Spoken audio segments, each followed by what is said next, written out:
For today's video, i-share ko naman yung aking bagong recipe ng aking charcoal na mayroong prickly pear, cactus at calamansi. So ayan, meron akong prickly pear, cactus. Ito yung aking sariling pananim sa garden na ngayon ay napakinabangan ko na. Tapos yung aking green papaya na nakukuha ko lang rin sa aking likod bahay. At mayroon tayong cucumber.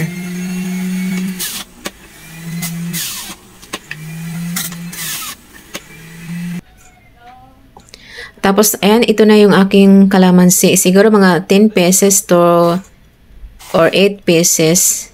Yung mga medium size. Depende po sa inyo kung gaano sila kalaki. Basta, ang total nito ay naayon sa ating chemical. So, ayan, gi-blender ko para makuha ko yung katas. At sinama ko na pati yung balat. Kasi, yung balat ay mas maraming benefits na makukuha tayo. Na maganda sa ating skin. Sinala ko guys, para hindi isama yung mga buto-buto at balat. Bali yung katas lang natin yung pinaka-importante dyan. Tapos ayan, pinagsama ko ng lahat. Tapos nilagay ko sa freezer para tumigas.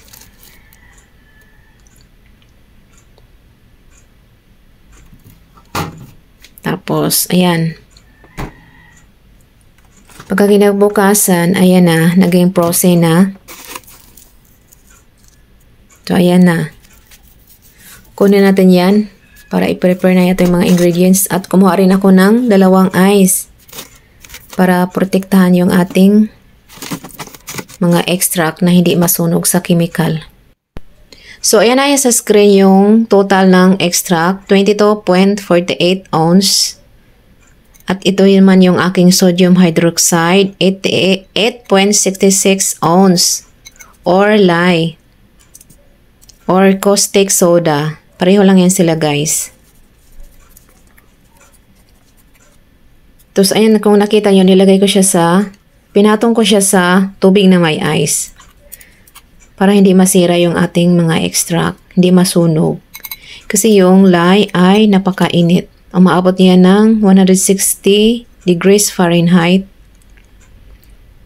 So pag masunog yung ating mga extract, mawala yung bisa ng mga good benefits.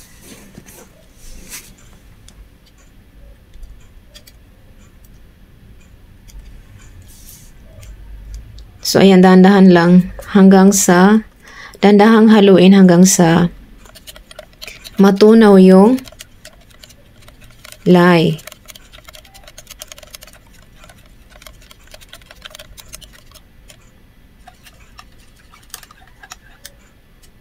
So, ayan. Medyo okay na. Tapos, pwede nating tanggalin yung tubig. Kasi bumaba na yung temperature. At ating salain.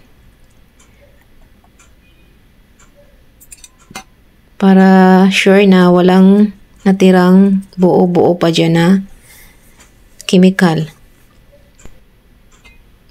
Tapos, ayan. Kaya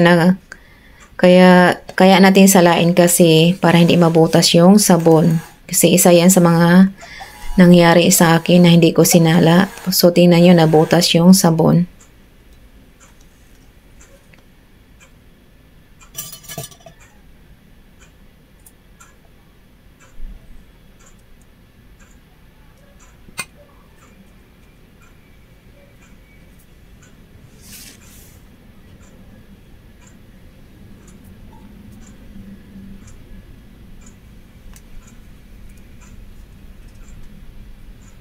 Tapos, ito naman yung aking oil. Ito yung total ng oil, 60 ounce.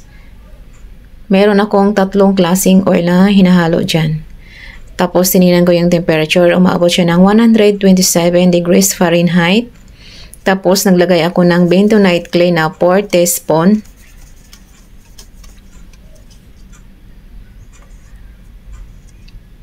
Ito naman yung aking mga assorted powder.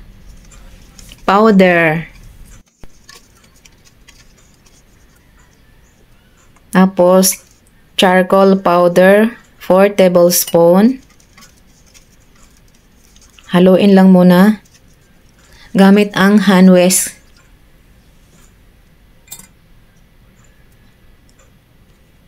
So, bago tayo magsimula guys, bago natin ihalo yung ating mga mixture. Sanitize muna natin yung ating mold ng alcohol. Tapos, gamit tayo ng stick blender para haluin yung oil. Para lahat ng powder ay talagang namimix ng maayos.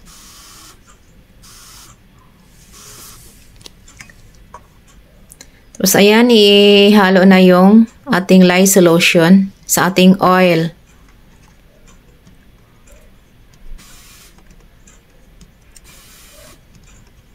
Tapos gamit tayo ng stick blender para mapabilis yung ating gagawin.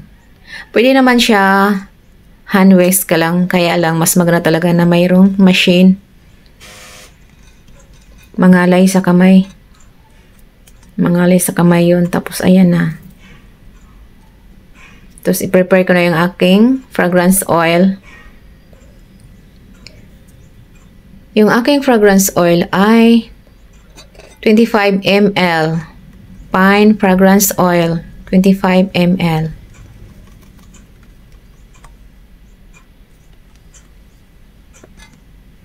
To, kunting halo lang guys kasi ayaw nating ma-evaporate yung amoy ng fragrance oil.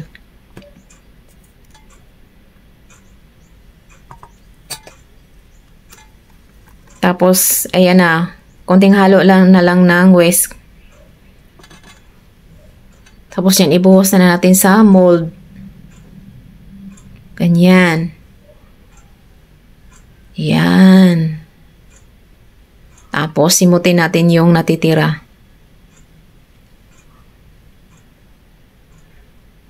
Napakadali lang gawin yung sabon.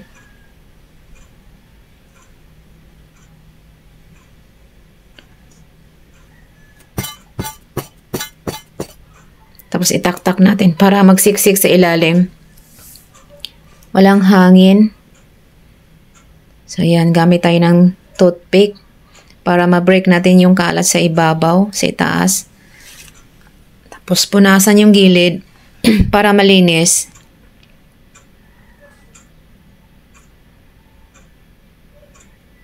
Dati gumagamit ako ng tissue kaya lang medyo mahal. Kaya bumili na lang talaga ako ng towel para sa mga sabon. Tapos niyan guys, isprayan natin ng alcohol para walang soda ash na lumalabas sa taas. So, yan na po. Tapos, hintayin na lang natin ng mga 24 hours. Ayan na. Unmold na natin para i-cut.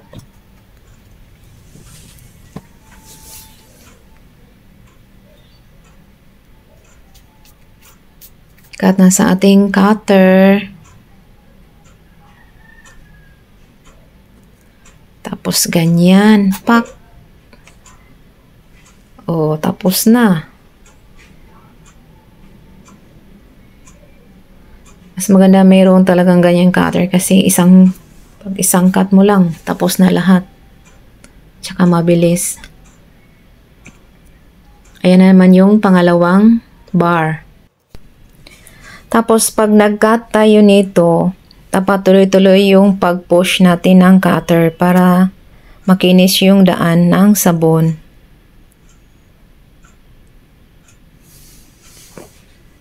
Yung string hindi isasabit. Tapos, ayan na nga. So, hanggang dito na lang guys. Thank you for watching. Bye!